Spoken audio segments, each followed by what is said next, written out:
Good morning and welcome to Valley Sports Telegram presents the Sports Telegram. This is the new podcast that started by us here at VST because our passions run much deeper than just the high school and college sports we currently cover. We're natural born sports fans. Our fandom runs deep, and there's a full gamut of it. So what we will be doing is we'll be covering some of the big headlines throughout the sports world in between each time we record. So this is now Sunday morning.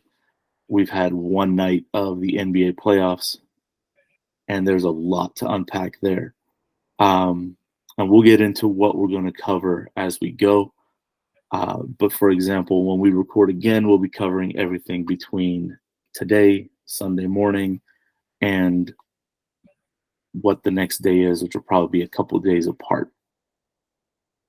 And we're doing this because, like I said, we have a fandom that runs wide and deep, and we want to bring it to you. We believe there's a market for it. We believe there's a lot of room for this, and here we are.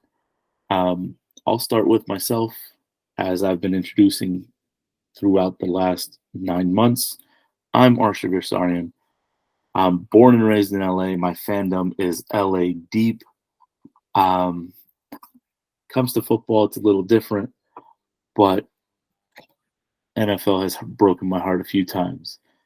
As far as fandom, like I said, it's the Dodgers, it's the Lakers, it's the Kings, and we got all of them on tap for you this week.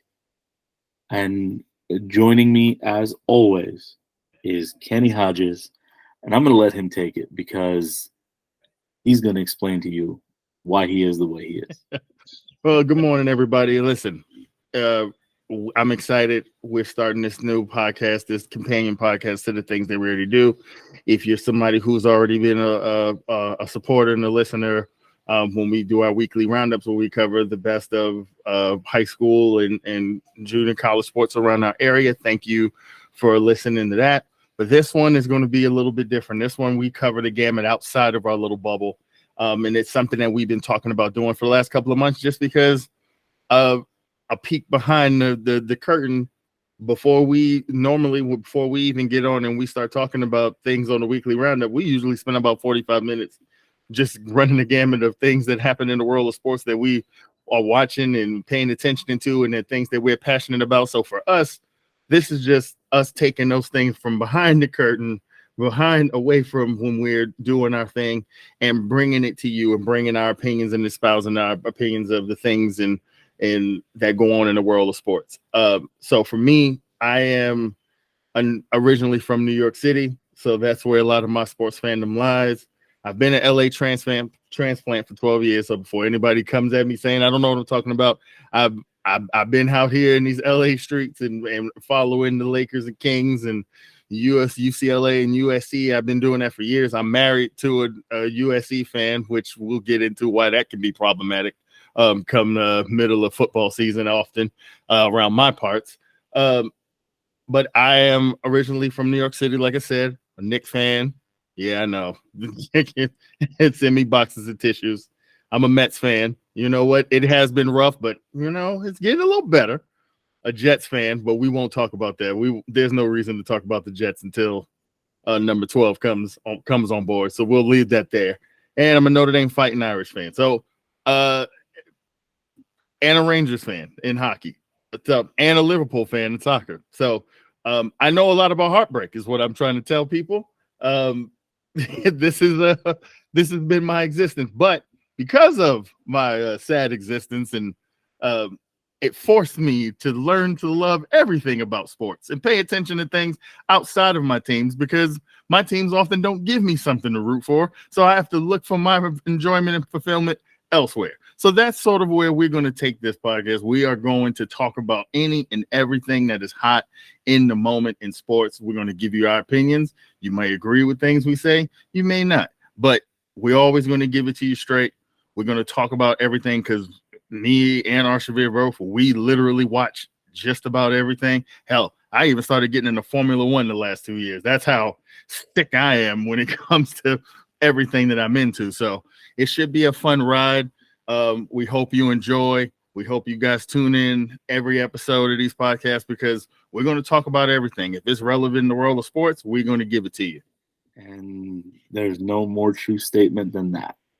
We're not going to be breaking news, but we're going to be making news. I believe that because Kenny's very quotable, and I tend to go with the flow. So I'm going to roll right into this. We've got 3 major topics we're going to cover.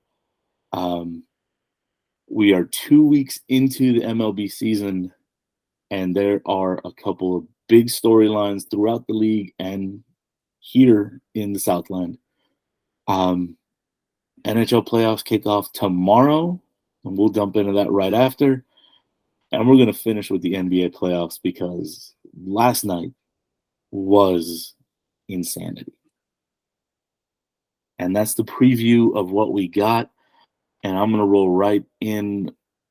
The best story in all of baseball broke my heart. The Tampa Bay Rays were 13-0.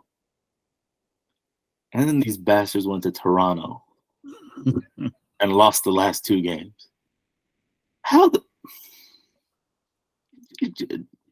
Hey man, I tell you what, here's how this happens, right? It's one of those things in sports that makes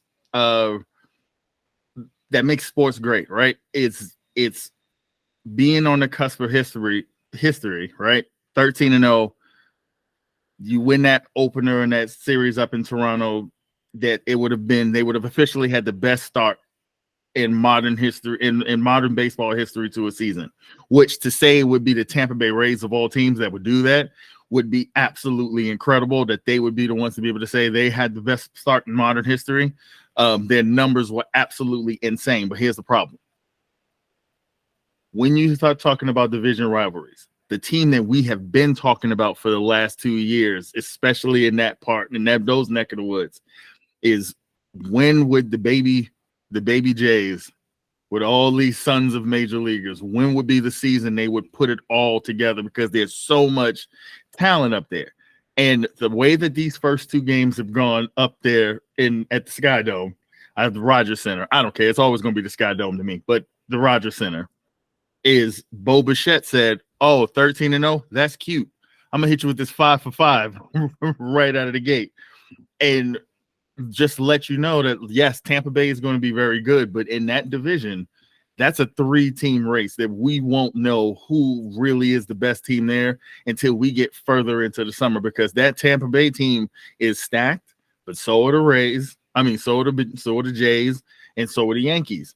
So it's a great start for Tampa, but especially if the Jays finish off the sweep today, now we're coming out of that weekend with them going up there with us saying who the heck are going to beat them, and now coming out of it saying, oh, they've got some company up at the top there, because the team that, and if I'm the Yankees, I'm looking at what's happening in Toronto right now. Like, what the hell are we going to have to deal with all season? Because if this team started 13-0 and then they go up there and they've already lost the series, and then they get beat by this team that we're also chasing, who knows where this thing is going to happen. But, kudos to the Rays for how they started. It's an incredible start.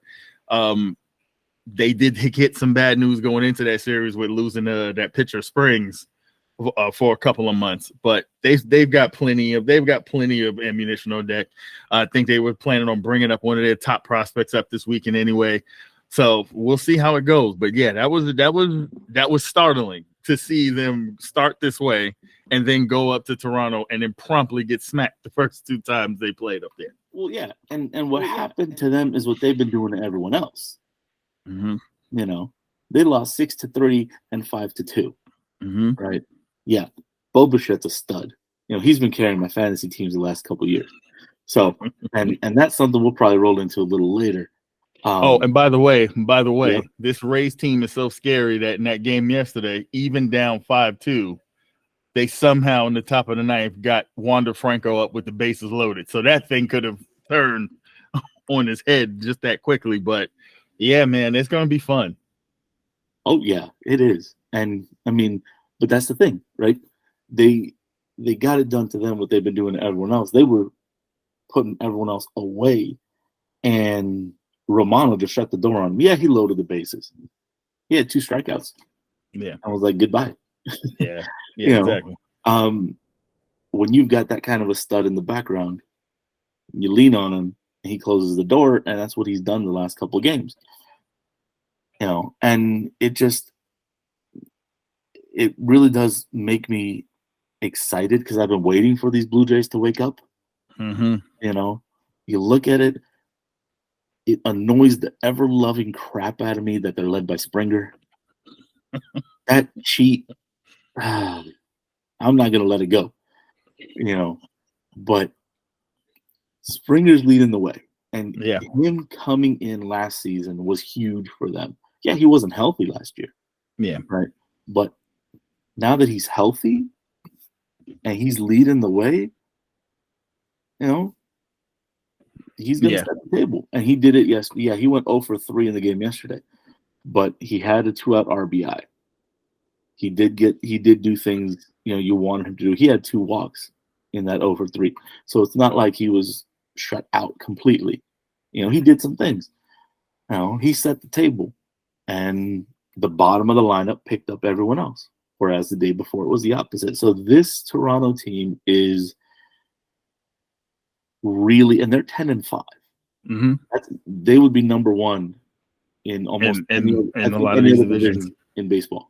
Mm-hmm. And one of the things that I like about this team that they did in the offseason, that underrated move. Sometimes when teams, the things that help get a team to the next level is not necessarily the big splash that you bring in, but when you bring in professional pieces that shore up things that just went bad for you the year before. They cost themselves 10 to 12 games defensively last year, just making mistakes in the field. So what do?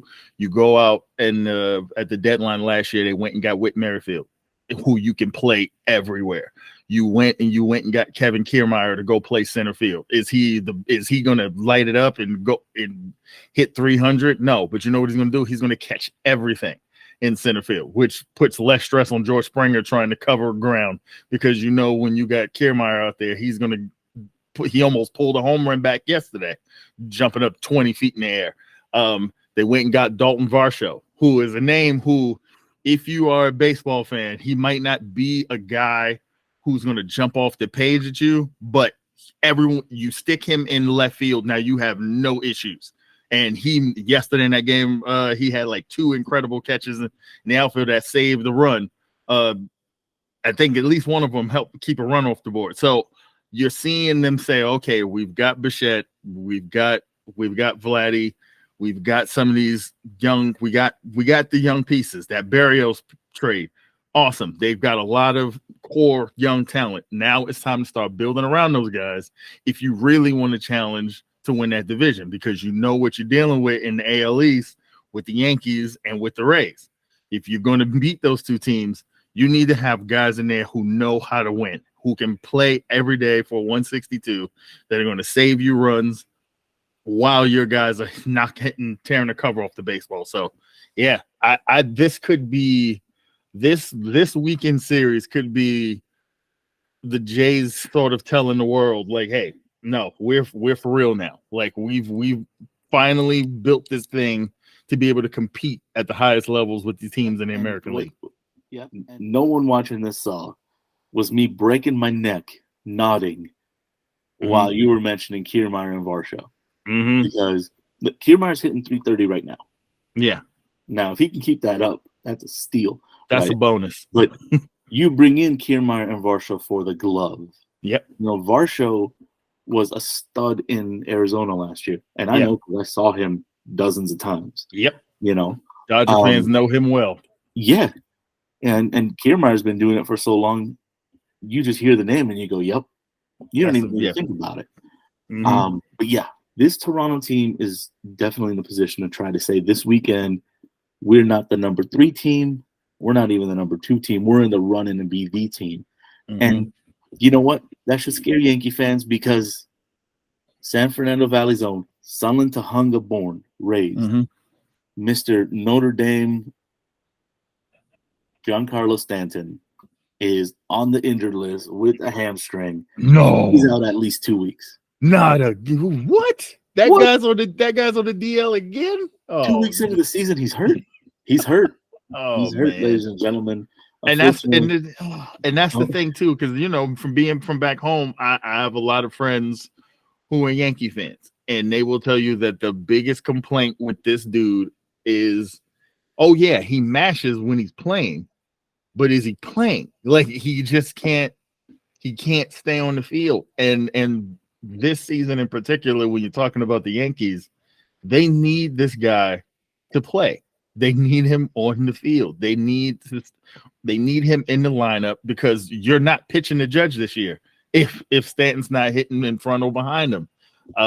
So I mean, it's unfortunate, but yeah, that's going to be a problem for the Yankees if they can't keep these guys in the lineup, not having to deal with these two teams they have to deal with in that division. Look, they're 9-6. Right, they're 4 games back of the race. Everybody's behind the race. We know that.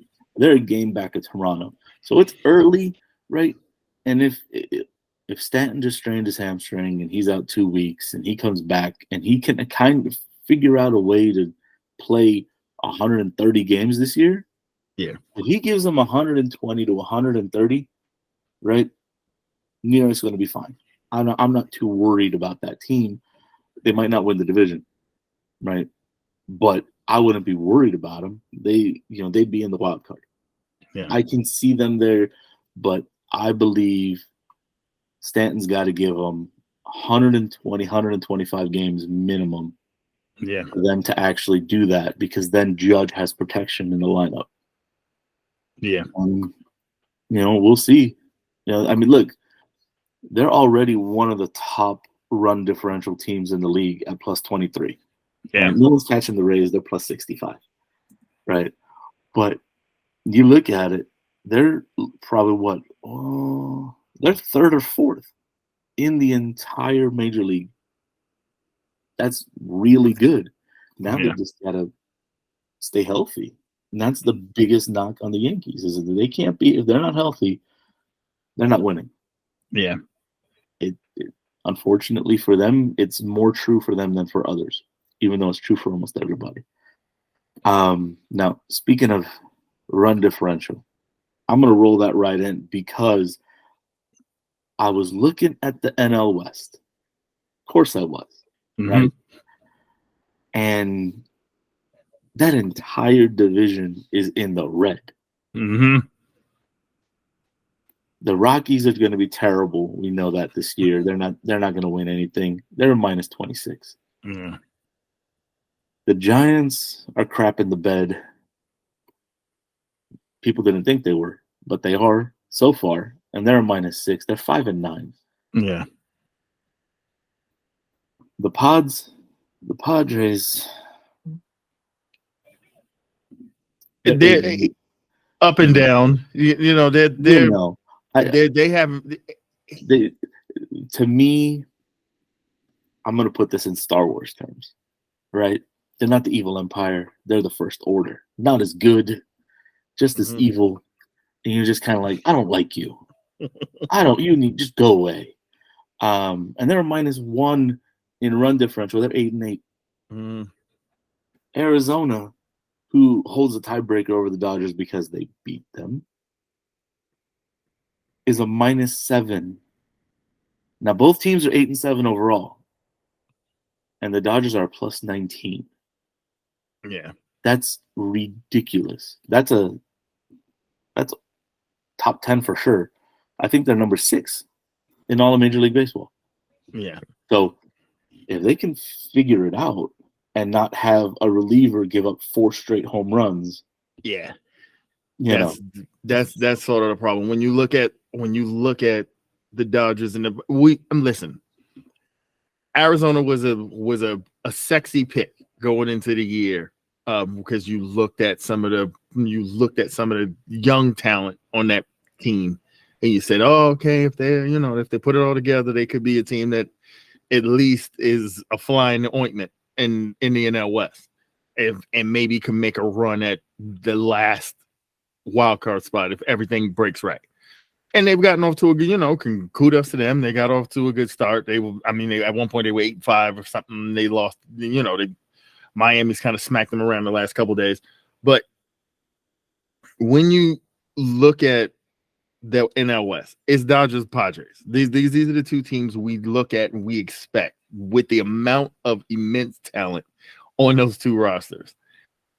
They're going to put it together. I think both teams have just kind of been just lackluster at the first couple of weeks of the year, just in terms of just kind of playing up and down, like you said.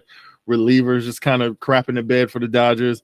Same thing with the Padres, just having these weird, like when they came and played the Mets, they one inning or like one game, they look like, oh man, this might be the best team in the National League. And then, we get into the back end of that bullpen, or we get into the back end of that rotation, and you can smack them around a little bit. So they are a talented team, but they might be a little top heavy. Now, that guy is mashing the ball away. We won't say his name. He who shall not be named, who failed a drug test, is milling around in AAA right now, tearing the cover off the baseball. And, as soon as they have a chance to bring him up, that might change the math for them a little bit too when Tatis gets back.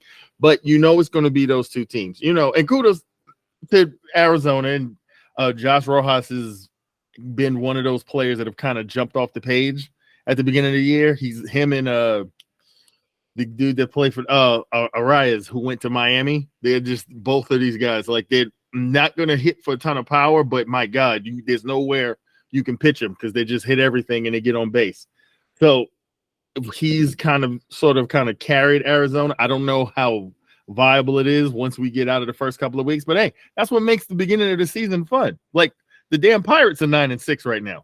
It's always fun. For years, I can tell you as a Mets fan, for years, that my favorite part of any season is April, because I'm not bad yet. I still have hope that I can make a run and win a World Series. The first 2 weeks, you get out of the gate well, and then you think then May and June comes, and then reality smacks you in the face. But, everybody's in it right now. So it's just fun watching these games and watching stuff unfold. But here's the question I have for you. Staying on the West theme, moving to the AL West. It's wide open. Everybody's in the mix except for Oakland. Oakland is terrible. Thank you, Oakland, because that's what the Mets needed after a tough couple of weeks out of the gate, was to take a trip to Oakland and smack you guys around a little bit. But outside of Oakland, when you look at Texas and the Angels and even Houston, which a lot of people always revel in when they don't play well, and they, who have kind of been up and down, is this finally the year the Angels can put it together and win that division? And if they do, does that make it any more viable for Shohei to want to stick around? Or do you think he's leaving? And then the other part of that question is, if this shit goes south by the end of June, are we realistically having conversations about trading Babe Ruth, the Japanese Babe Ruth, and seeing what you can get back for him? Because if he is intent on testing free agency, if you're the Angels, do you even play around with the notion that you could lose that guy for nothing? First, I'm going to touch on the fact that the Texas Rangers are 8-6, and they're a thorn in my side. Just honestly, because of the way they fired the manager last year, I thought they did him dirty. Didn't give him a chance. Yeah. That organization just kind of annoys me, and they have for a while. But you look at that, then you got the Angels are 7-7, and the Chiefs are 7-8, and I mean even the Mariners are 7-8. Yeah. So it's a game and a half from first to fourth. Sounds like the Western Conference play-in the NBA. Yeah. But the Angels are not. I look at it and I go, that's not a 7-7 team. Yeah. They're 4-6 in their last 10. Like this last week has been terrible for them. Yeah. They lost going into the weekend. And I mean the Red Sox are basically showing why the Angels are struggling. I mean it was a 9-7 game on Friday. It was Friday or was it last night? It was 9-7, and then the other game was 5-3. Close games for the Angels, you're like, we're in it. But you got to do something. You can't just roll over. And the problem I have is I still don't think this roster is deep enough. Yeah. I don't. They don't have any protection for Shohei and Trout, right? Trout has to stay healthy. He's 31. They wasted this guy for 10 years. Yeah. I just don't see it. Honestly, I don't think they're deep enough on the offensive end. Yeah, they brought in help. They brought in Gio Urshela. They brought in Brandon Jury. They're both guys over 30. In baseball, it's not really an issue to be over 30. But,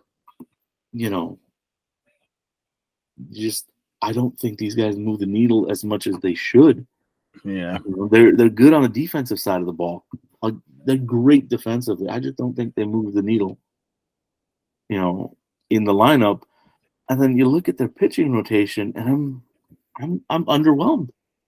Yeah. I'm underwhelmed outside of Anderson, which I was happy for him. Hey, get that money. He had a great year in LA. Got the offer, went 45 minutes south, and made his money. And I think he's doing. What is he? Yeah, he's 1-0. Yeah, he got rocked in his last start. He's got that 6.7 ERA. Yeah. But there's a lot of it's just consistency for me, because when you look on both sides, pitching and hitting, they're top 10 in most categories in terms of like team ERA, team batting average. They're somewhere in the middle of the majors. It's just that consistency. It feels like I can't remember the last time that I said the Angels went on a 7 or 8 game tear where they just smoke people, which at some point, if you're going to be a contending team, you got to get hot at some point. It just feels like with this team is just constant peaks and valleys, which I think is probably the biggest frustration for a guy like Shohei, who's like, I am literally doing everything. Like, I am literally, and Trout too, injuries aside, when Trout's there, you know what you're getting from him. He's tearing the cover off the baseball. Shohei is just a guy you can just tell is like, look, something's got to give here. Like, I am doing everything I can to try to carry a franchise, but it doesn't feel like the pieces that are being brought in or what you guys are doing, or there's nothing coming up from the farm. Joe Adell is a player who we might look at in a couple of years and be like, okay, he's going to finally blossom into a star for them. But I don't see what's on the horizon that tells me that this is a team that I expect to contend. So if I'm them, I don't know what you do. Like you said, that organization for some reason just hasn't been able to seem to get it right. And now you risk a generational talent. Let me tell you. And it also, what also helps them? They are lucky. And this will be a theme. This will be something I say a lot. So you guys might as well get ready. I measure all media by New York media. You could not be the Angels in a New York City mediascape. You just couldn't. You could not have a generational talent and just be the picture of mediocrity for his entire stint that he was there. Like, you thought bringing in Noah Syndergaard was going to be like the thing that was going to help. You think giving Rendon all that money when nobody else wanted to give him that much money. It was going to help. Now he's over here beating up fans. Listen, so now he's over here slapping people around in the dugout for telling them inconvenient truths. Listen, I don't know. I this is clearly the first couple of months. They are one of, if not the most intriguing story to me at the beginning of this year, because if we look up at the end of May and they are 6 games out of first, the conversations are going to start about should you might need to trade him, because if I'm Shohei, I'm not doing this again. I'm not doing this. Hell, I'm not even doing it for this entire season. I might look at the front office and say, man, send me somewhere where I can play in the postseason this year. Because my is mistaking me. Have they made the postseason since they've had Shohei? No. They have not made the postseason in a very, very long time. I don't even know if they made the postseason with Mike Trout. I'm going to look right now. I remember, I think they had a year because I remember them playing the Sox. 2014, they made the playoffs. Yeah, I think they played the Sox or something. They played the Red Sox or something in the postseason. But that was like the only one. That's it. That was 8 years ago. Oh, 8 years ago. They have had Mike Trout and Shohei Ohtani. It chafes me really, really bad when I look at this team. I wanted them to be good. I did. For a lot of, Dodger fans and LA fans, the Angels are like that, step sibling that you just don't want to exist, but I wanted them to be good. I was like, they're AL, Dodgers are NL. What I wouldn't give to have an LA Anaheim World Series. Oh man, a 4 or 5 for I was like, that would be amazing. The Kings and Ducks gave us a playoff series. But then again, they've only been in the playoffs together 4 times in the last 30 years since the Ducks came in. Mm-hmm. But I'm going to bring it back. I wanted them to be good because it would have been a great story. When they won the World Series now 20 years ago, I think this is the 20th anniversary of them winning the World Series. Mm-hmm. And you were like, they can be something. And then they just weren't. Yeah. And fast forward, they get Trout. And you're like, they got this generational talent. They need to do something. And they just couldn't put it together. And then they win the bidding war for Shohei. And the only reason they won the bidding war for Shohei is because of the DH. Yeah. If the universal DH was in place, he would have been a Dodger. Yeah. I wholeheartedly believe he would have either been a Dodger, he might have been a Giant. Mm-hmm. I hate saying that. He might have been a Giant. Just because you look at the Japanese communities in LA and in the Bay Area, even in New York, he would have been comfortable there. And Anaheim, the Orange County area, has a nice large community, and there's a DH. So he got to pitch and hit every day and pitch every 5-6 days like he wants to. Angels were the no-brainer. And what did they do? They haven't done anything to properly fill out this roster. I don't like the Rendon signing. I didn't like it in the beginning. I didn't even want him to come to LA. I was like, I don't think he's worth the money. He's overrated. And he hasn't done anything to prove it. And I look at it and I go, I do not believe this team is going to be more than what they are right now. No. They're a 500 team. They're going to stay around 500. And I think Shohei's going to ask out. So here's my crystal. So put the crystal ball on the table. Oh, well, I was gonna jump ahead and say what I would do if I was Perry Manassian. Yeah. Go ahead. Yeah. So, and that's the crystal ball question you're asking? Mm-hmm. Okay. Yeah, if I'm Perry Manassian and we're coming up on the All-Star break and we're 500, that means we're in third in the division. That means we're probably don't have a chance. If it goes one of two ways, if we're 500 and we're 2 games out, that means our division's weak and we have a chance. Yeah. Then I shore up around the edges and I try to win that division. But if we're 500 and we're 5, 6, 7 games out, yeah, I'm going to Shohei and I'm saying, thank you. I respect you. Where do you want to go? Mm-hmm. And now here's the level of where this does to get tricky too, in terms of where they are. Because you're right. If they're meddling in third and there's no chance to win the division, that probably also means that they are probably falling off the pace too in the wild card. Because the wild card has changed the math on a lot of things, especially if you're a team like the Angels where you got Trout and Ohtani. You want to get in the dance and see if you can make it happen, especially now that the way they changed the format, that first round, if you just get in, you just got to win a 3-game series. Stupid Padres. I'm still stewing over last season what happened with the Mets, because we would get Juan Soto would leave the division, go to the team that we end up having to play in a wild card 3-game series after we were in first place all year. Anyway, I digress. I've moved on.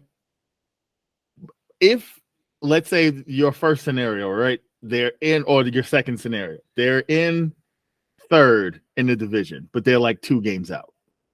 That might mean they are probably somewhere 6, 7 in the American League, and you're battling with Cleveland or Minnesota or the Yankees or whoever that third team is in the AL East. You might be in that mix. Does that change anything? Or are you still looking at a situation of, okay, maybe we might sneak in, but then he's still going to leave and we get nothing? Do you just pull a Dallas Mavericks and pull a plug on the whole thing and try to send them somewhere? See, I haven't seen the Angels do anything close to that in the last decade. Yeah. They just kind of are like, well, this is our team. And, maybe we'll do something around the edges, but they haven't done a hard sell. Well, here's the thing. How do you hard sell your team when you have Mike Trout, right? Yeah. How do you tear down when you have Mike? You don't. But the problem is they didn't put anything around him. Yeah. And then they get Shohei, and they don't really put anything around them. Yeah. So, no, they don't want to tear it down. But when Shohei says, I'm going to play the year, I'm not going to talk about this, he's non-committal. He didn't say he loves Anaheim. He didn't espouse any of that, like, oh, this city's been so great to me. I love this organization. We haven't heard any of that. Yeah. None. And usually you hear that at the beginning of spring training, right before the contract comes up. Hell, Craig Turner was saying all that crap last spring, and we knew he was out. Oh, yeah. He was like, oh, I love the fans. LA's been amazing. In my heart, I think I'd like to stay. No, you don't. No. Because then we heard Trey, the rumblings of he really preferred to be back east. Yeah. He loves LA. And we knew that the moment he was traded to LA. We knew he was there for 18 months. Yeah. It was a no-brainer. And you know what? I get it. He was being nice. The fan base embraced the crap out of him. Yeah. He was a Dodger, right? And there are moments that make you your team, right? He had a few of those in LA, and he had enough of them where, he was here for about a season and a half, and he was a Dodger. There was no question. He wasn't just somebody wearing the uniform. No, he was a Dodger, right? And so last spring when he was saying these things, I was like, thank you, Trey. I know you're leaving, but it was nice. It was nice. I'm going to enjoy this year, and you go East Coast, and I'll root for you from afar, unless you're playing us. But Shohei said none of that. You heard nothing about how much he enjoyed the organization, nothing about the community.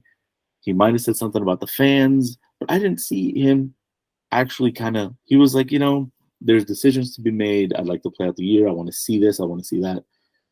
And non-committal. Yeah.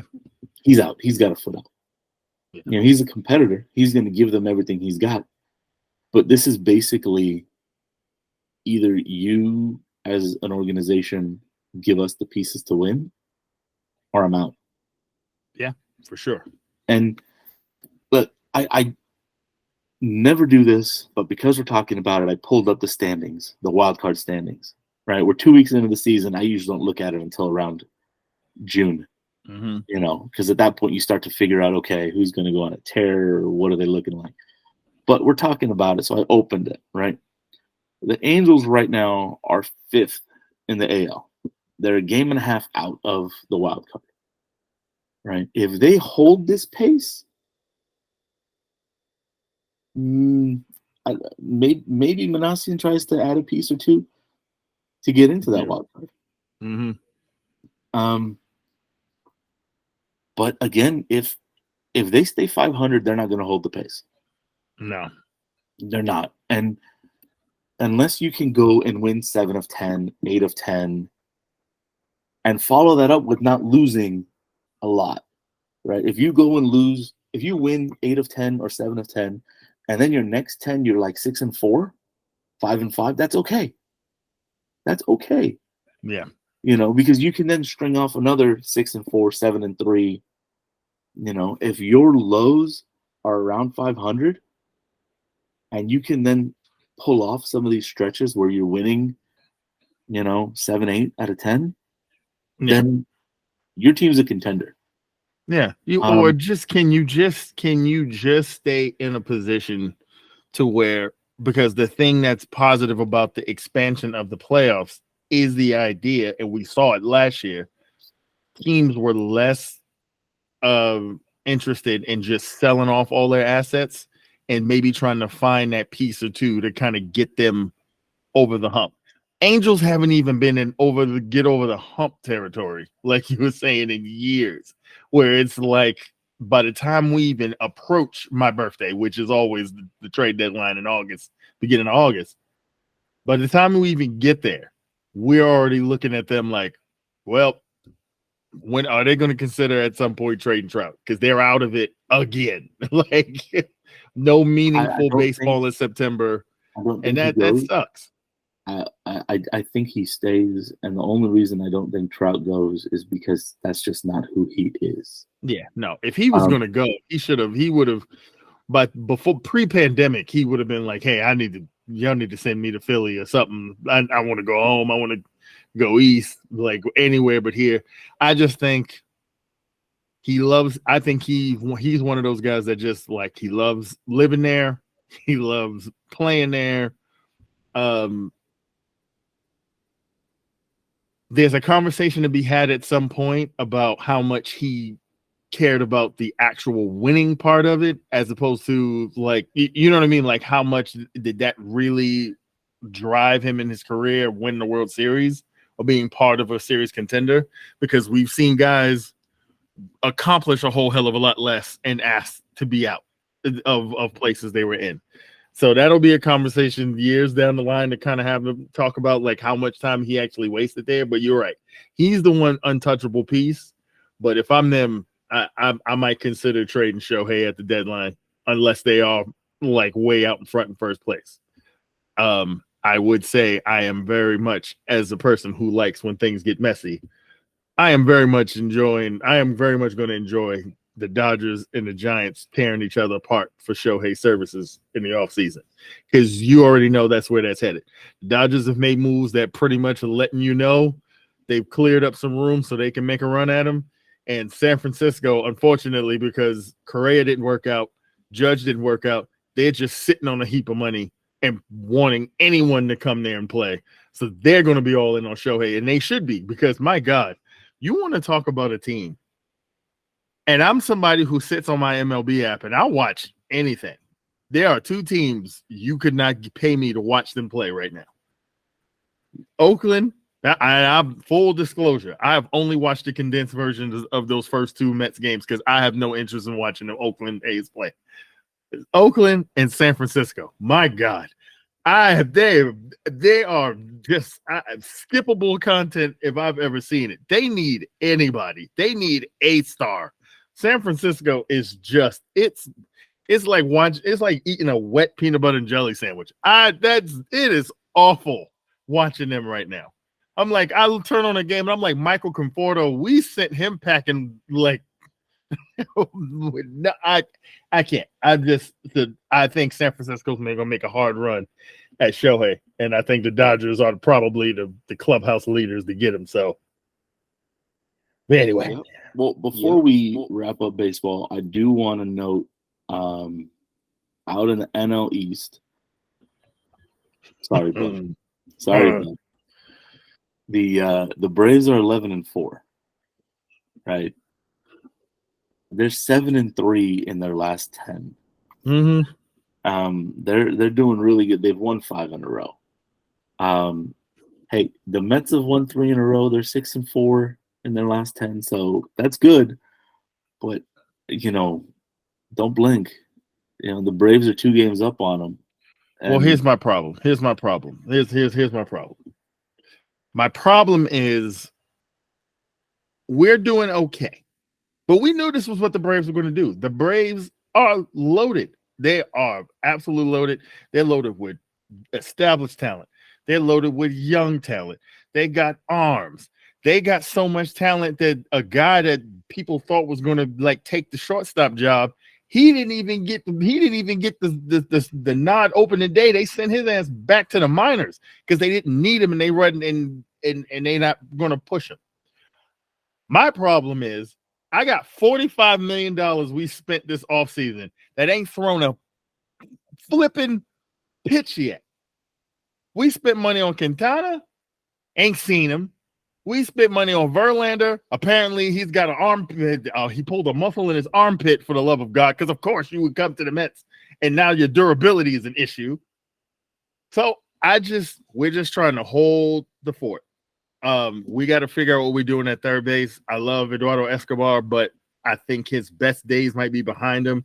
And we do have Brett Beatty in the minors, who probably needs to get called up because he's hitting 420-foot home runs damn near every night. We need to bring that kid up. Our other prize prospect, we're playing him right now because of the injuries at catcher, Francisco Alvarez. He's got to figure out how to hit on a major league level. I think he's going to be fine. We just can't fall far behind. I'm okay right now with looking up at the Braves and only being a couple of games because we haven't played them yet. We're going to be fine. My problem, here's what I am excited about. It seems like the last 3 years, as soon as we come out west and play the Dodgers, that's when our season goes to shit. We're playing them in April. Y'all can't ruin our season this year because we play you too early. I was upset because I was like, oh, I really wanted to go to Mets Dodgers, and I just don't think schedule-wise is going to allow me to because they're coming out here so early. But I think when I thought about it, I said I'm okay with that because the last couple of years when we came out west and played the Dodgers, everything went left after we played them. So let's play them early. Let's get these L's under our belt early, and let's move on from playing the damn Dodgers because I'm sick of them. So I think we're going to be okay. I know it's a 2-team. It's not even a 2-team race because the team what's bothering me is what's happening in Philly right now. I don't trust it. I don't trust that 5-10 start. I think that team is way better than what they've played. They have played like dog crap to start the year, but they did the same thing last year. And then these jerks parlayed that all the way into a World Series appearance. So I don't trust them. I know they're laying in the weeds. As long as Bryce Harper and now Trey Turner's over here running all willy-nilly around the bases over there in Philly, because of course he would come there. He could have went anywhere on the East Coast. He had all kinds of options. He ends up in my division, of course. But anyway, it's going to be a tight race. The NL East is going to be a dogfight. I fully expect, just like last year, we're going to get 3 teams into the playoffs out of that division because the Central is trash. We know what's going on out west with San Diego and LA. We're going to be a playoff team. We're going to be fine. I am concerned that our top 2 pitchers are 68 years old. That is a concern how they're going to hold up health-wise, but I think we're going to be okay. I mean, look, we'll check back in a couple weeks, and we'll see how it's going from there. Um, but we got to roll this baby along. Um, as we are 2 weeks in April, that means it's playoff time for our fall/winter sports, hockey and basketball. We'll start with hockey because those games kick off tomorrow. Mm-hmm. Well, if you're watching this, it'll be tonight, but we're recording this on Sunday, like we said. I'm just going to do a real quick rundown of the other series, and then we'll talk on our fandom series. Because this could get us deep in the weeds too if we're not careful. So I'm gonna start out east.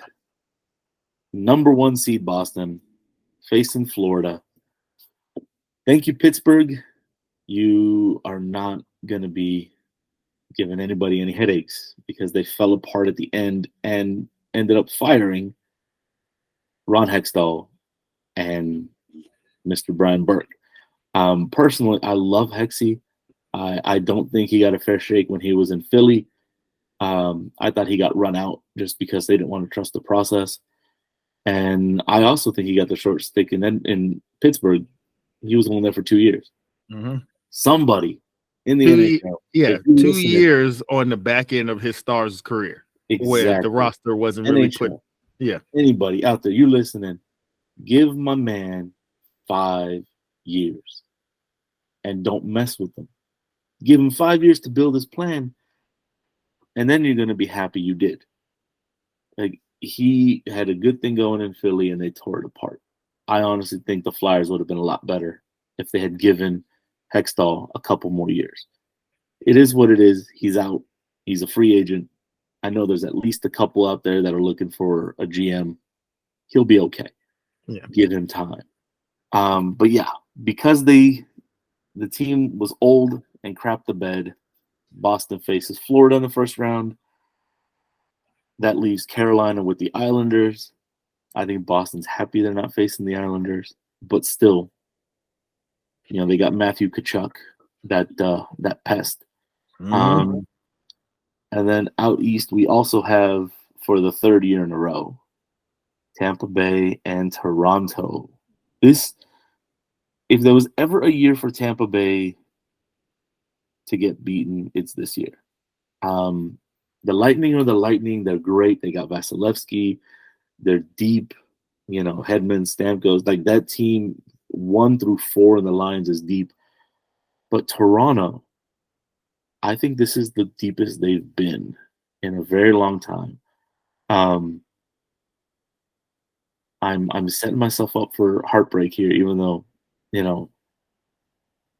they did it when they blew the lead to Boston a few years ago. They've done it against Tampa Bay. But I just got this scary feeling that maybe they're going to eke out this one and see some more playoffs. And then we got the one that Kenny's excited about. You're happy, you're angry. And we got the Rangers, and as Mark Messier used to say, the Mickey Mouse Devils. Now, they ain't Mickey Mouse anymore. But I'm going to let you run on this one. Well, they're always going to be the Mickey Mouse Devils. I don't care. They could win a cup, and they're still the Mickey Mouse Devils as far as I'm concerned. But this, I don't care. I hate them. But this is what makes playoff time fun. This is what makes playoff time fun, especially in terms of how a couple of years ago, and I kind of foresaw this coming when the way they changed the format, where you really kind of dig into some real divisional rivalries right out of the gate, that first round of the playoffs. I saw it coming. I've had to deal with the stupid Islanders for the last couple of years, and those guys, and they didn't make it this year. Thank good riddance to good rubbish, as far as I'm concerned. But yeah, this is what you live for as a hockey fan. When you get to have a 2 week period where your blood boiling, heated rivalry, And if you're from the New York area like I am, this is one of those few times where you feel homesick, because there's usually a buzz around the city when the Rangers and the Devils are both relevant at the same time, both vying both are realistic options to make a run in the playoffs. And then that clash and that collision when you meet each other in the playoffs. It's been a long time since we've been at this place with both franchises. And I'm not gonna lie, I'm scared to death. This Jack Hughes is a bit of a problem. He is somebody you're going to have to figure out, if for no other reason than he's the straw that stirs that entire drink, and there he's somebody that we're going to have to deal with. Now, I, like you were sort of saying with Toronto, despite the fact that we ended up finishing third in that division, I am as happy with this roster and with the balance of this Rangers roster as I have been in a very long time, in terms of our ability to put the puck in the net from line one to even when we put that fourth line in. There's not much of a drop off in production. Zibanejad has been incredible all season long. You know what you get from Artemi Panarin. Trocheck kind of came around. I was down on him at the beginning of the year when we had conversations. I was a little upset because I felt like he should have been playing better than he was, but he sort of come around, this is the time of year you want to see Vinny Trocheck start playing well, because it's playoff time. This is where he's sort of made his bread and butter the last few years when he was in Carolina. So we've got pieces. I mean, Alexis Lafreniere, I have a feeling they might sneak him onto the second line when the playoffs begin, even though he's been pretty productive for us on the third line this year. I think we got a really good shot at it. If we can get past the Devils, I think we have a chance to make a run and end up in the Eastern Conference Finals. But we got to get past this Jack Hughes kid. And I'm telling you, if he beats us, his name goes on that list. He goes on the hit list of guys that I will talk terribly about every chance I get, because there is no world in which I want to live in which the Devils are better than us. I don't care where they finish in the standings, they're not better than us. But but waxing poetic aside, I think that has the potential to be one of that Tampa Toronto series and this Rangers Devil series have a chance to be 7-game nail biters back and forth. But to piggyback on what you were saying about Toronto, if they don't beat Tampa this year, if they don't do it this year, I mean, they're never going to shake this thing they have of they're never going to win anything, because similar to what we were talking about with the Angels. How long can you have prodigious talent on your roster and you don't win anything? You don't sniff a cup. So I mean, this is the year to beat it. The Lightning have been the boogeyman in the NHL for the last 3 years. This is the year that somebody can put the stake in the heart in that franchise, and they might have to consider rebuilding everything. Well, it could be. I mean, you don't play that much hockey as much as the Lightning have, and not have it come back and bite you in the butt. Yeah. We saw it with the Kings 10 years ago, right? They won the cup, made the conference final, won the cup, and then they missed the playoffs. Mm-hmm. Now, granted, Tampa's been doing it more than the 3 years the Kings did it, but it was different styles of play. And also, as much as I love Daryl Sutter, I think after that second cup, the Kings were kind of like, all right, dude, we got this. And they were starting to tune them out. But we're going to bring it back to relevancy. Yeah, that Tampa team, I don't know if they blow it up if they lose this round. I just don't know how much money they got to keep everybody around. That's what I was talking about. Just like there are pieces they're going to lose after this year. Oh, yeah. And they've been losing pieces. Mm-hmm. Every year they lose a couple key pieces, but they had just enough ready to keep them not just relevant, but at the top. Yeah. But I'm going to go back to your Toronto comment where we compared them to the Angels. And I was going to save this to last, but because you said the Angels comment, the Oilers have to win the West. They might not need to win the cup this year, right? If Edmonton doesn't win the West, they went to the conference finals last year. Mm-hmm. But if Edmonton doesn't win the West this year, then heads have to roll because this team is deeper than last year.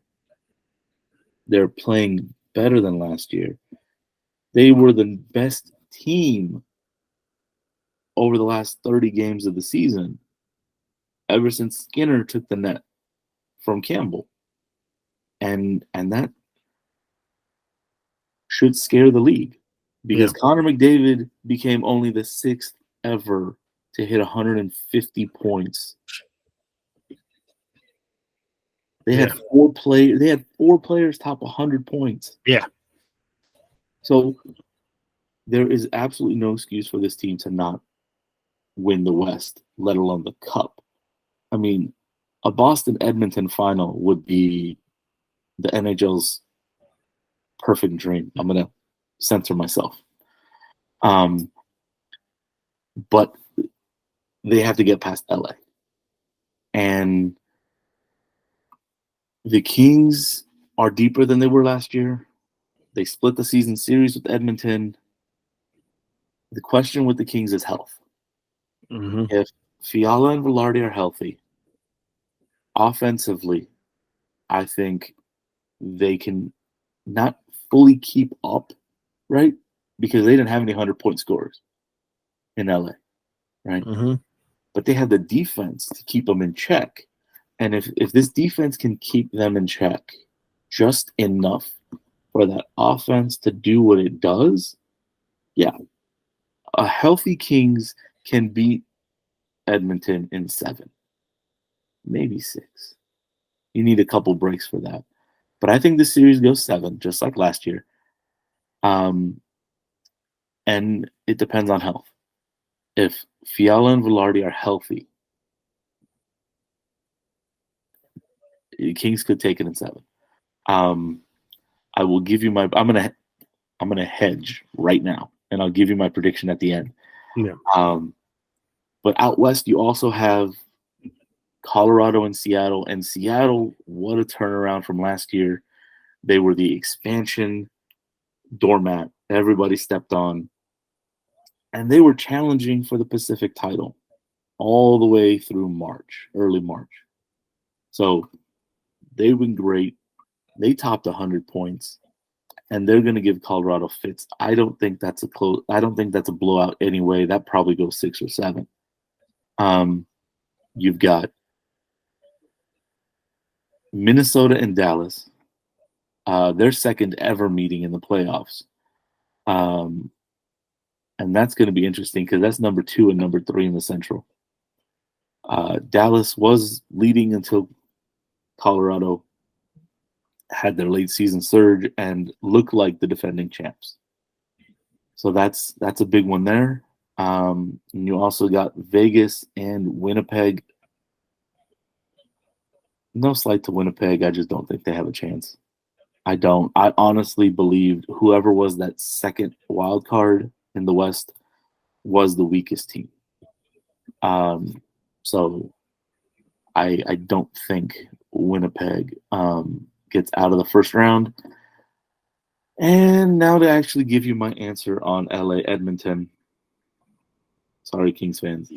I can't believe I'm about to say this. As much as I want them to be healthy, I don't think Velarde and Fiala are going to be healthy for enough of the series. I say it's Edmonton in 7 again. Yeah. I think I'm right there with you. I think it's dangerous betting against the Kings. It just always is. But you're right.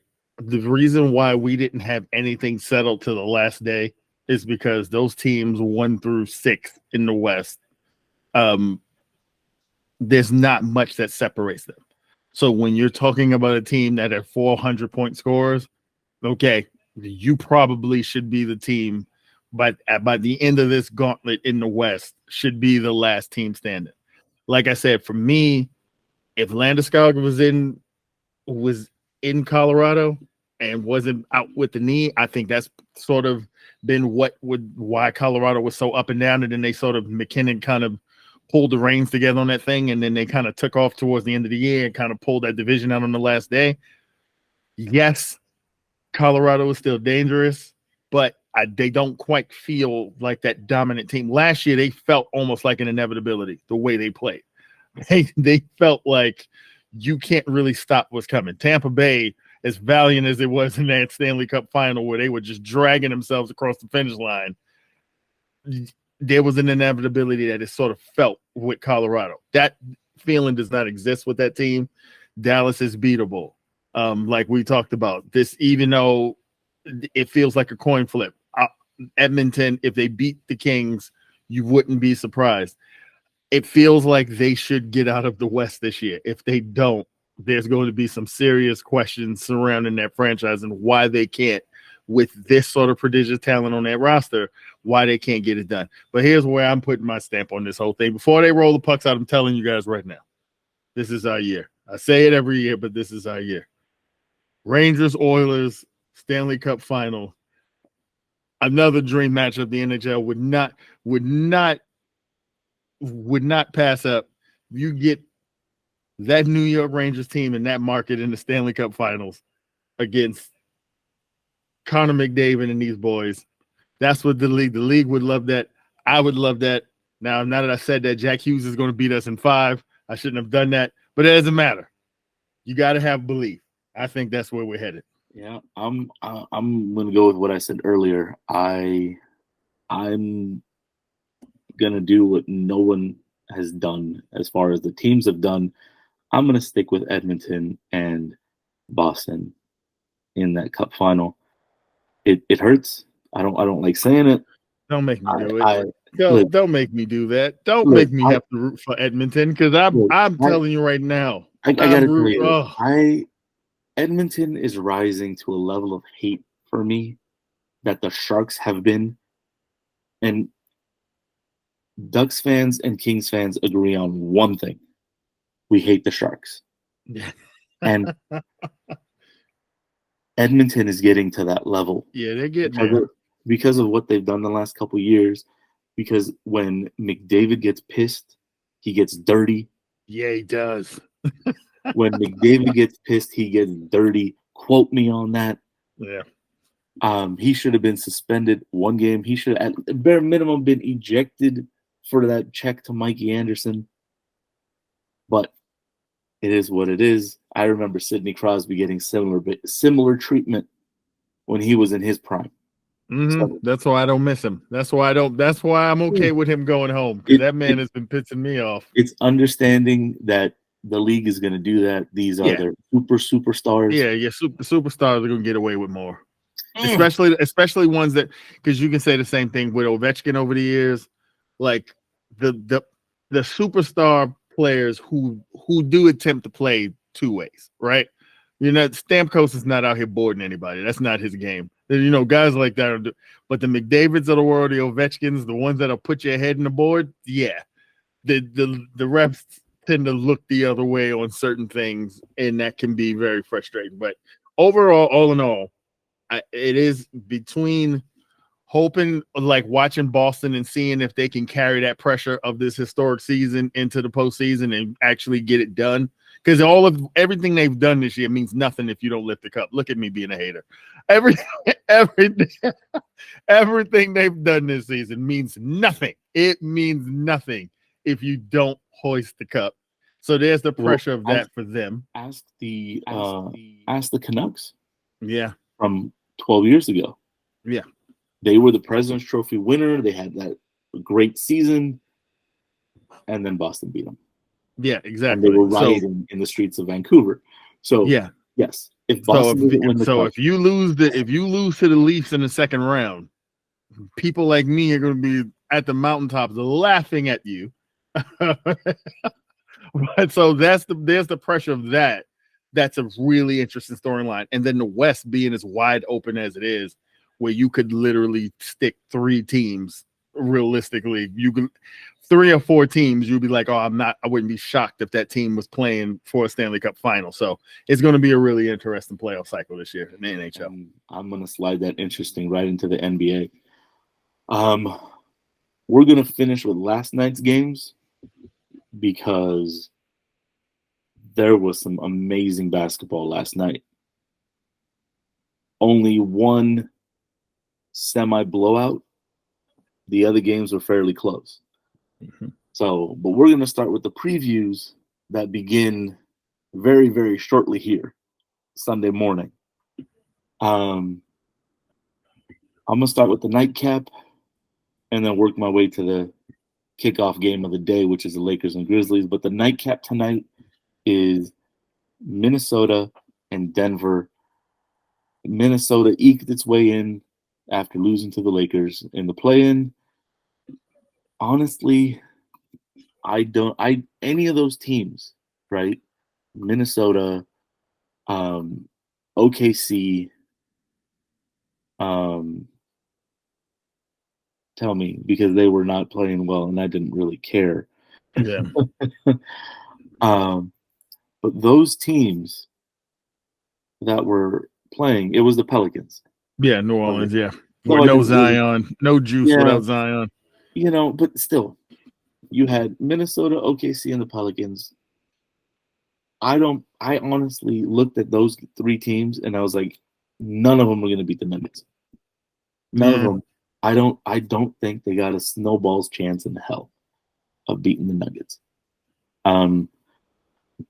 You know, it just is what it is. I think the Nuggets take it in 5. Yeah, and especially when you look at what happened with Minnesota's most important on-ball defender, the guy on that team who was guarding 1 through 4 for them, decided right before the playoffs start to go punch a wall. Like the idiocy that unfolded in Minnesota. Like, let's just call it what it is. From Rudy Gobert's dumbass deciding to take a swing, get sensitive and get in your feelings and take a punch at your teammate. Oh, I'm sorry. You hurt your widow feelings.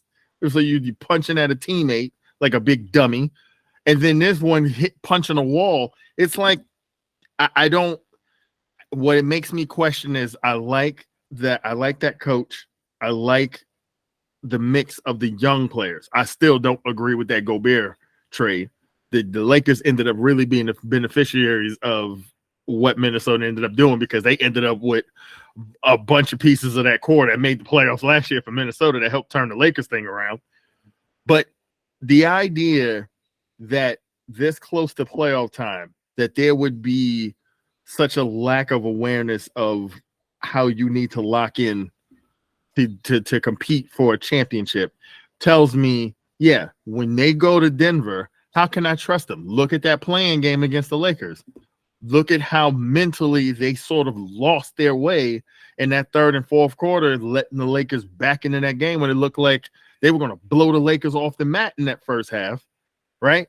So you're right. How can I trust what I saw from this Minnesota team to go to Denver and deal with Jokic and that and how deep that Denver team is and not think they're not going to get wiped off the mat? So yeah, I'm right there with you. I've none of Minnesota, yeah, or even if it was one of the other teams. No, I think Denver's going to have a pretty easy go of it in this first round. Yeah, and I'm telling you, it's either sweep or 5. I don't think it goes 6 or 7. Yeah, I'm with you. The evening game, you got the Suns and the Clippers. The reason anybody has a chance against the Suns is because the Suns don't play defense. Mm-hmm. If you can get stops against the Suns, they are very beatable. Very. And that's not taking anything away from Kevin Durant, not taking anything away from Devin Booker, not taking anything away from Chris Paul, not taking anything away, from the rest of this lineup. They just don't play defense. Mm-hmm. So if you can get stops, you can get buckets. And stops plus buckets equals wins. Mm-hmm. And you were just brought up the playing game with the Lakers and the Wolves. as much as the Wolves were throwing the game away, the Lakers were shutting them down in that second half. Yeah, that's fair. Watching that game, it really was kind of the Lakers deciding to play defense. Yeah. Halfway through the third quarter. And then both teams kind of were in their own nerves throughout the fourth quarter and overtime. But it really was a decision of we're going to play defense. And it made sense because that was the number 2 defense in the NBA since the All-Star break. So these Suns and the Clippers have had a good defense. Yeah.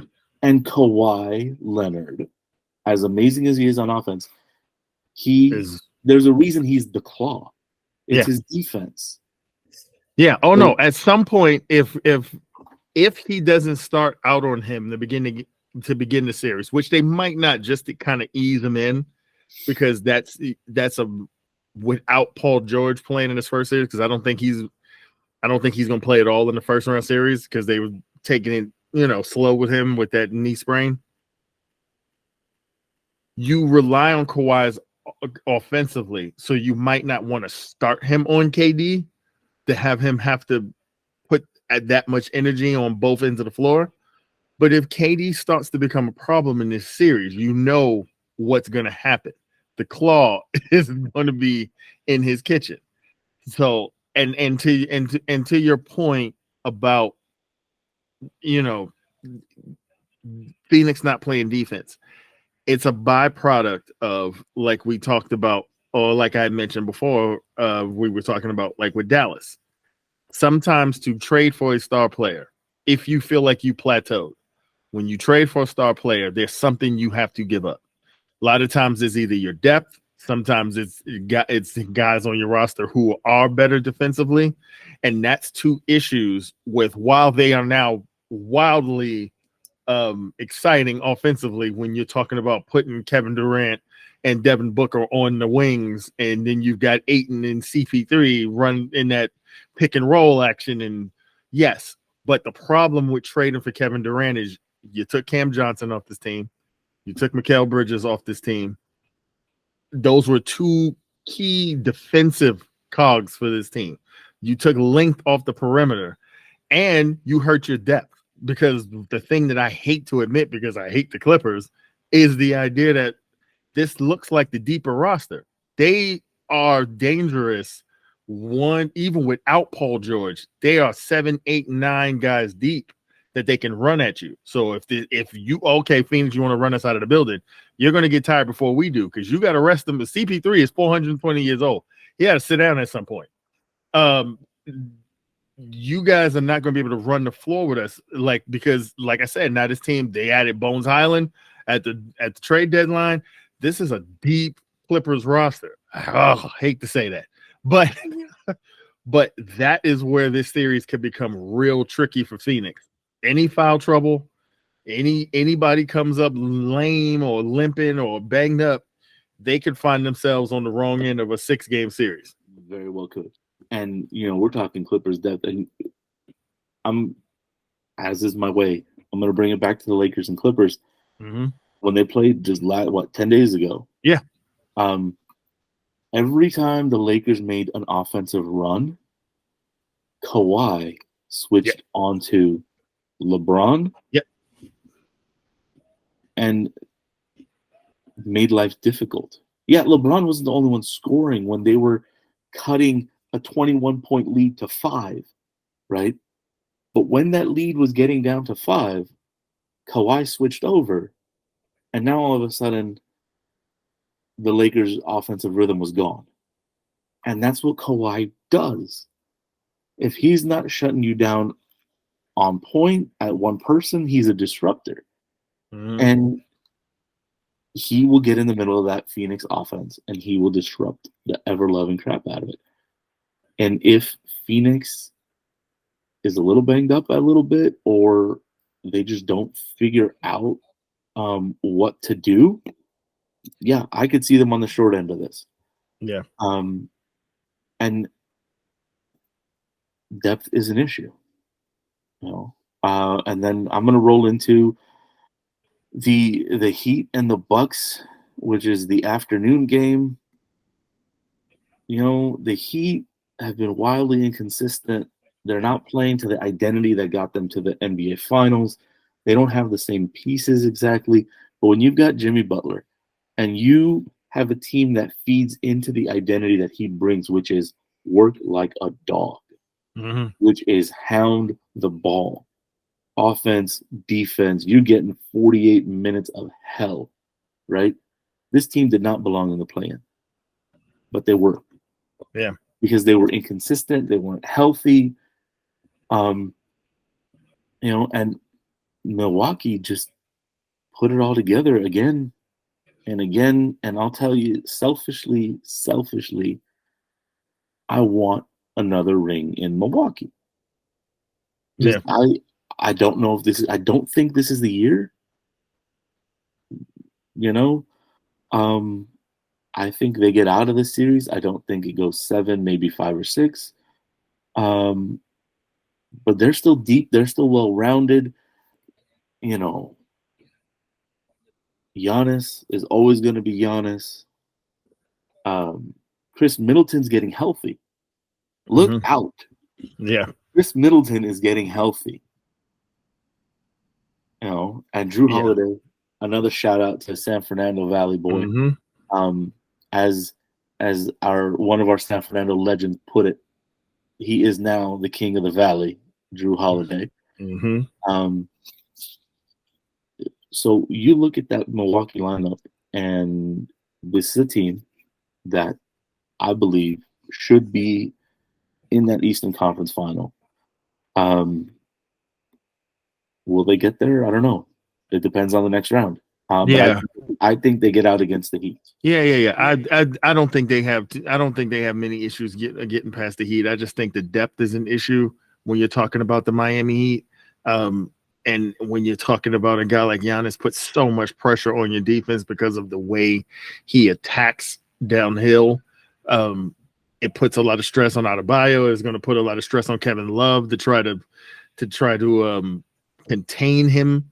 But I will tell you, we would have already been talking about a second ring and them going for a third had they had a healthy Middleton last postseason. Because there was a healthy Middleton last postseason, I believe they beat Boston. I believe they get to the finals, and I think they beat Golden State if their team was completely intact last year. I think they would be going for their third ring. So to me,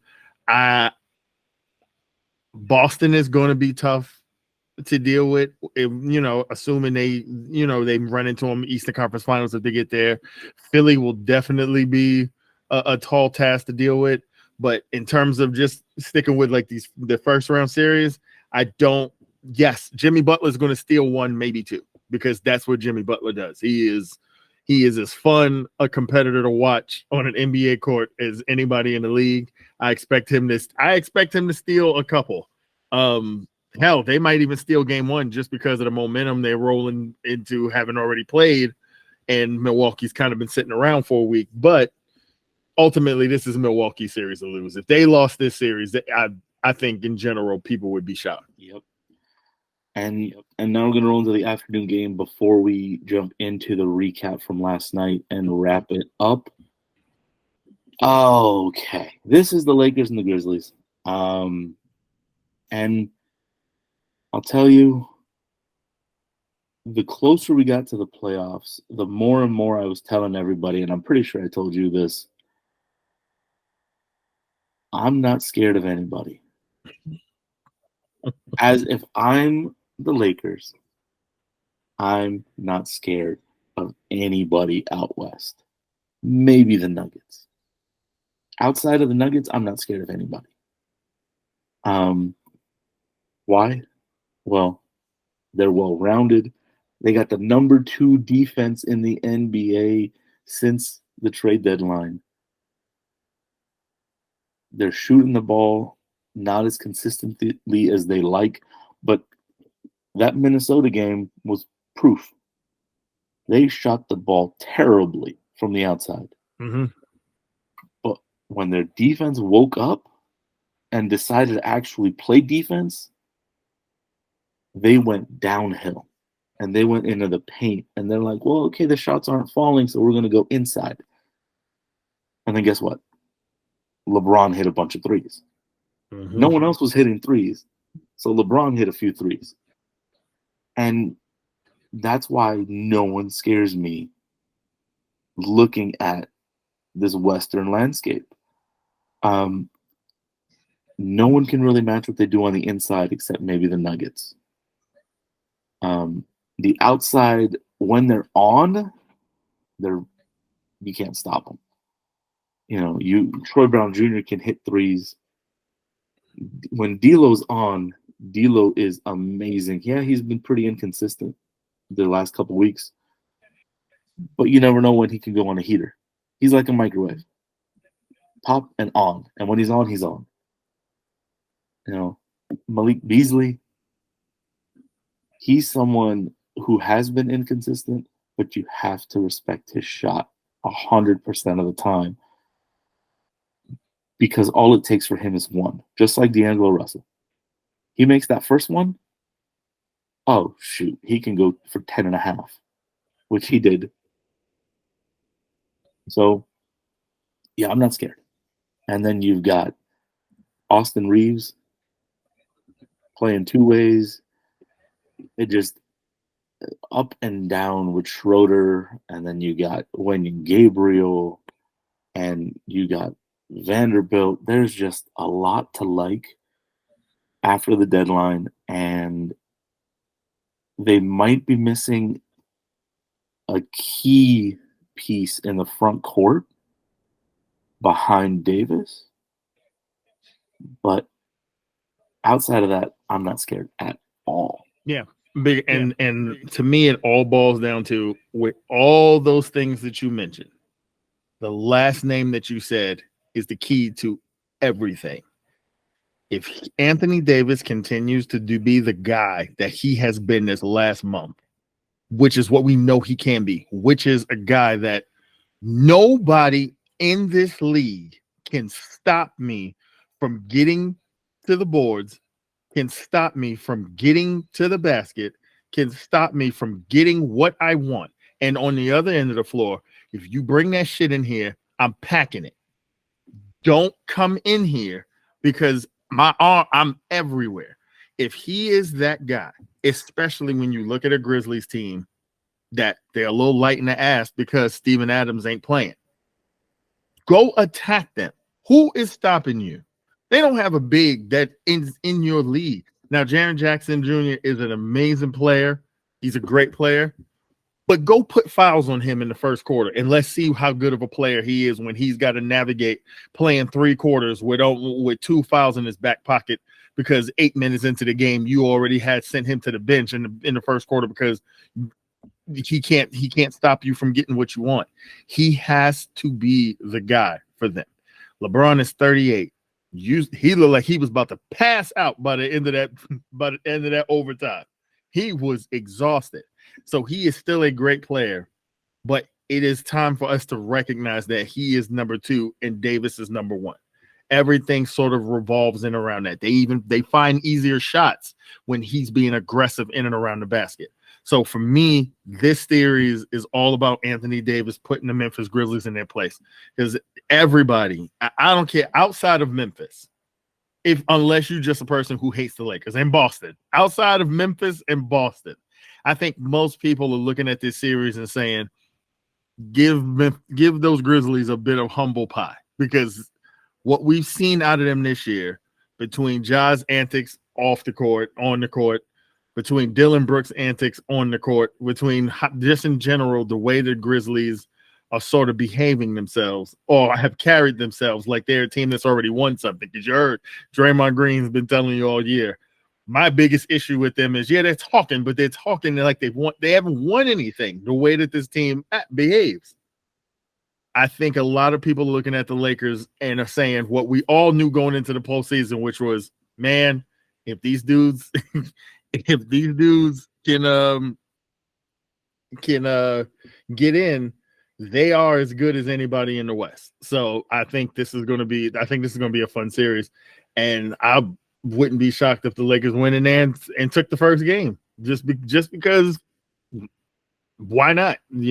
So yeah, I think it's gonna be fun.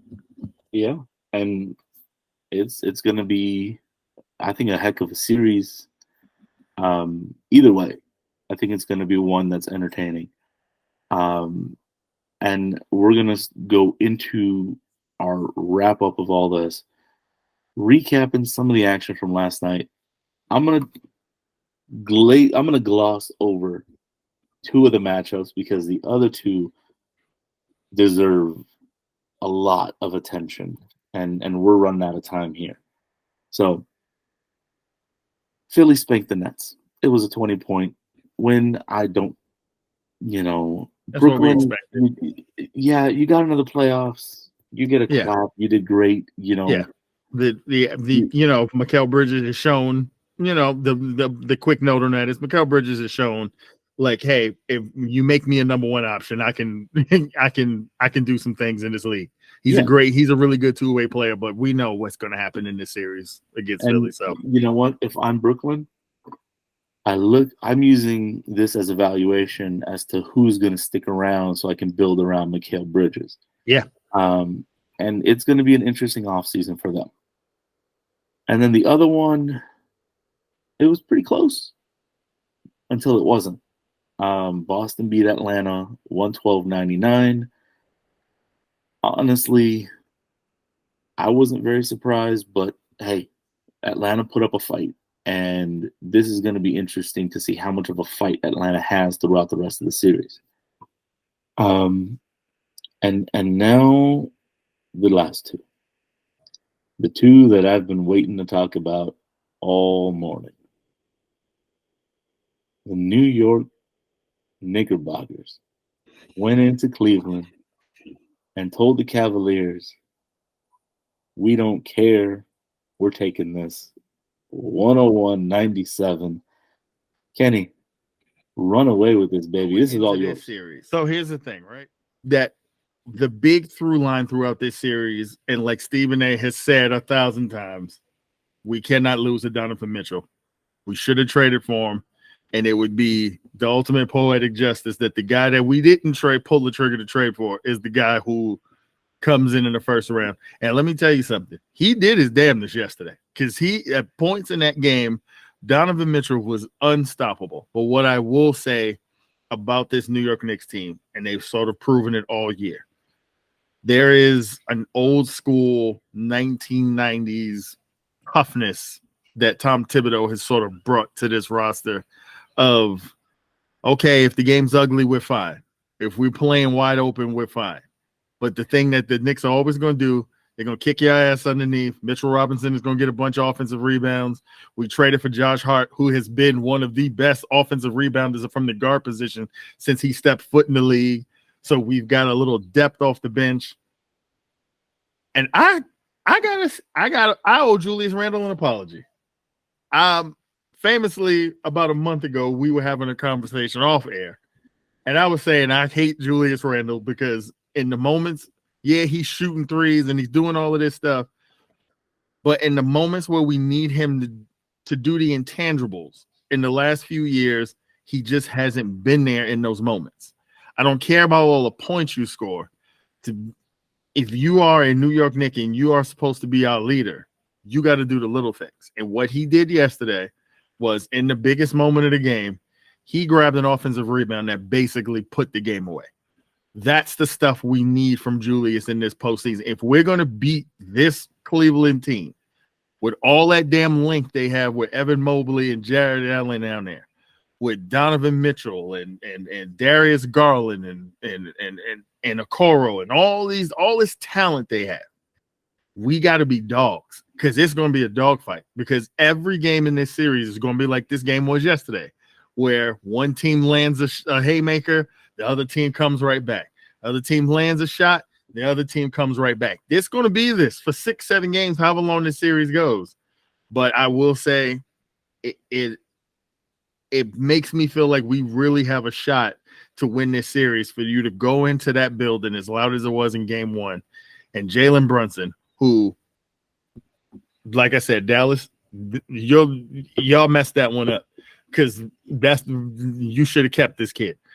But I'm glad they didn't, because if there was ever a guy who felt like a New York Knick and ingratiated himself to that fan base instantly, was this kid, who has, by the way, go look at his track record when he was in college at Villanova. He has been a winner since his days in high school, tearing it up. So I'm excited. I'm happy we got that win. Donovan Mitchell is as scary as hell. He is as scary as any player in the league right now, the way he can score points in bunches.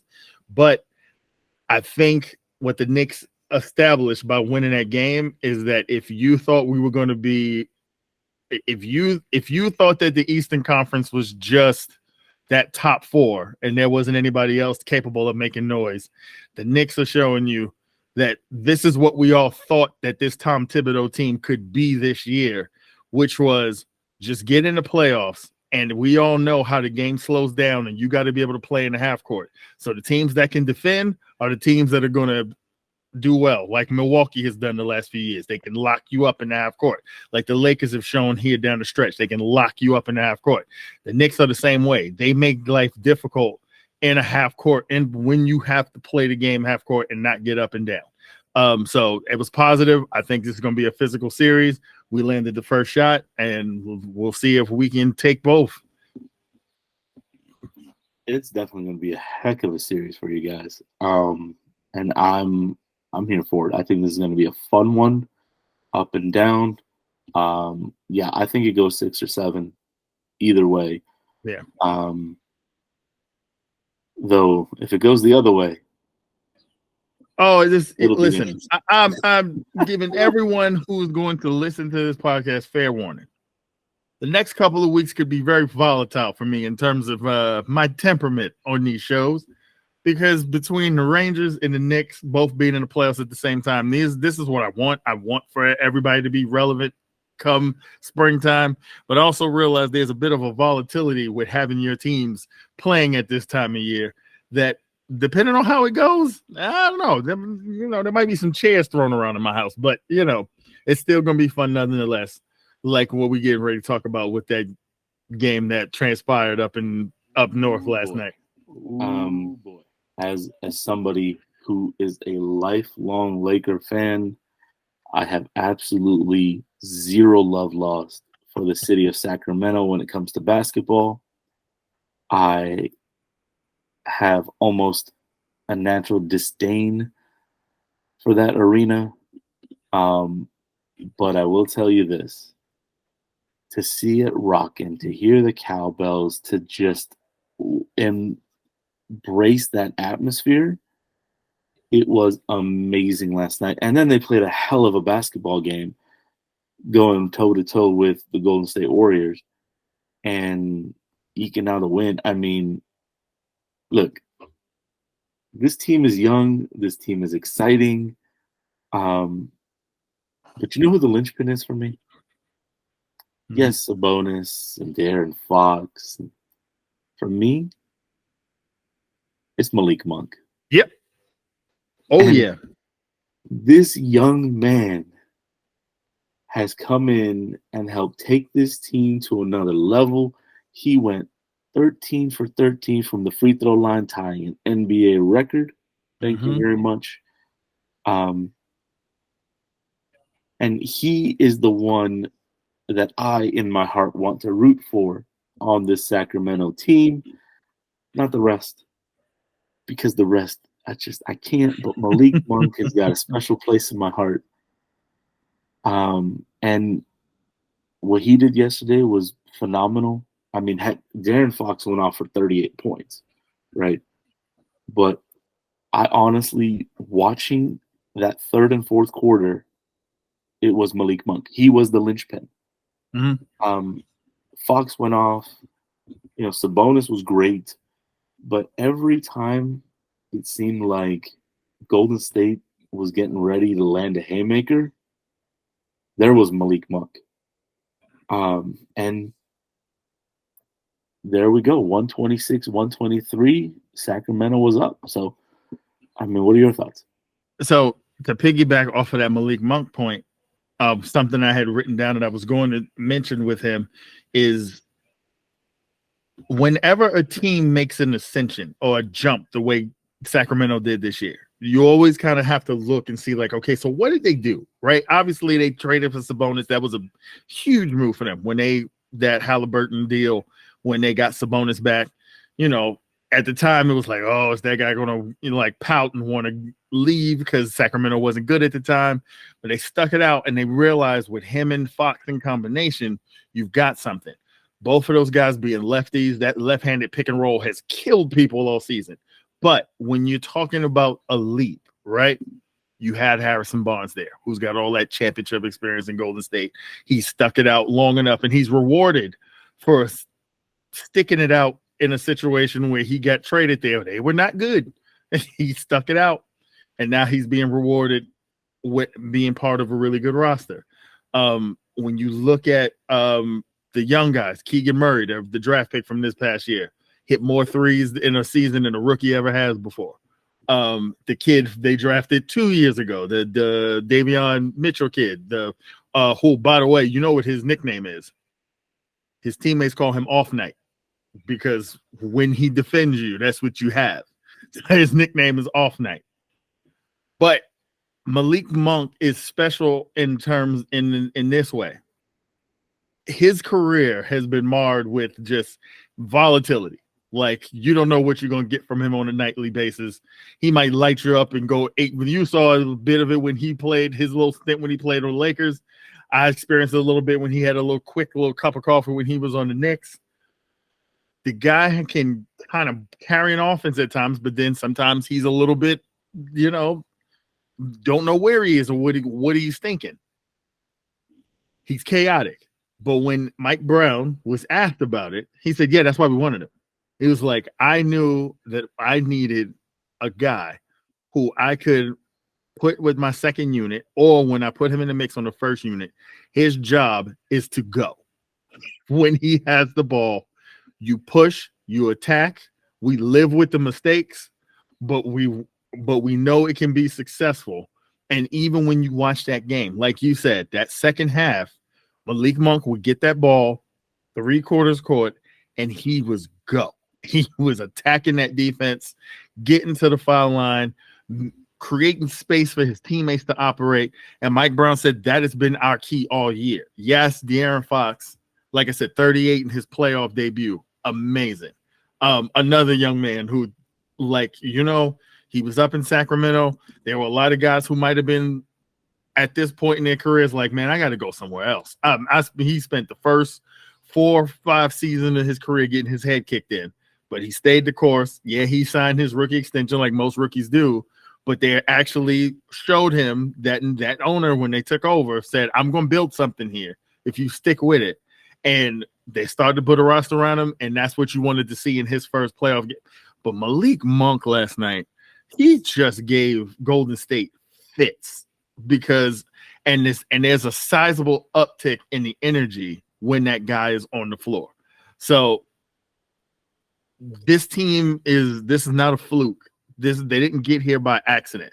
This is a good roster led by a great head coach who, by the way, when had his coaching stints, and he was a pretty good head coach when he in his previous stops, but he got to sit 5-6 years on that bench next to Steve Kerr with that Golden State team, and they even mentioned it on the broadcast. He had himself saying, sitting next to Steve Kerr and watching how they do business showed me how, when I got my next chance, the adjustments that I needed to make in terms of my player-to-player relationships and how I can do things differently. So, yes, I'm still a defense-focused guy, but I need to let the players be themselves and work, and let your roster, let the talents be talented. And you can see it's worked with Sacramento this year.